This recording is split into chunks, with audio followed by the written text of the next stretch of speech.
There's a strange rule in football nobody ever says out loud. But almost every generational talent learns it the hard way.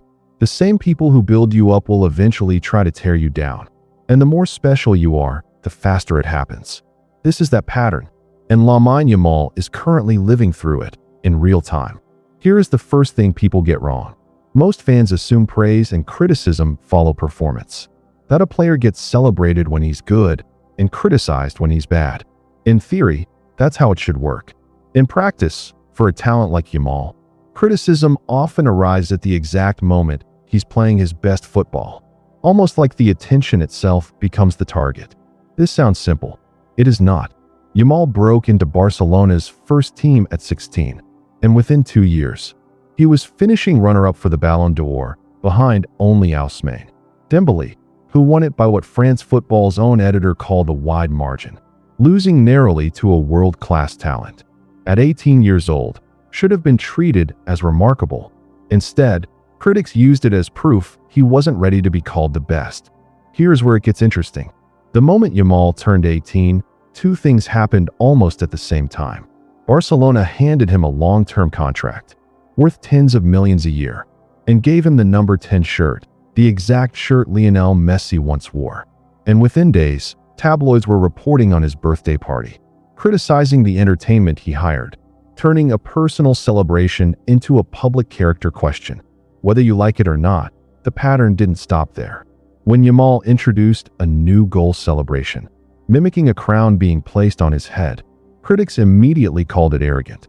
Spain's own national team coach had to publicly defend a teenager for the crime of celebrating a goal he scored. Around the same time, when Yamal went through a normal scoring drought, something almost every young forward experiences, a football legend went on record saying he simply needed to score more, as if slumps were unique to him alone. There is also a deeper reason this keeps happening, and it has nothing to do with Yamal specifically.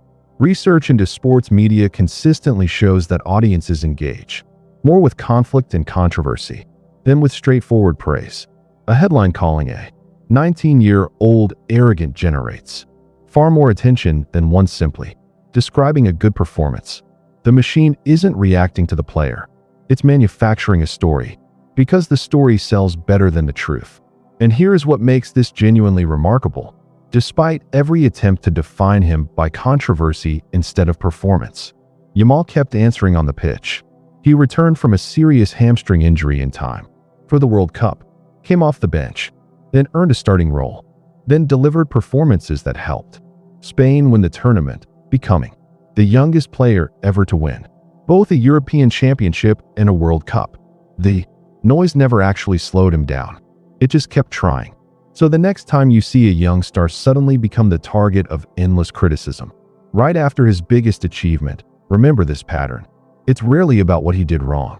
It's about what happens to anyone who becomes too good, too fast, for people to simply let them be great in peace. If breakdowns like this help you see through the noise around football's biggest names, subscribe, because the players who get torn down the hardest are usually just the ones who got built up the fastest. You are welcome.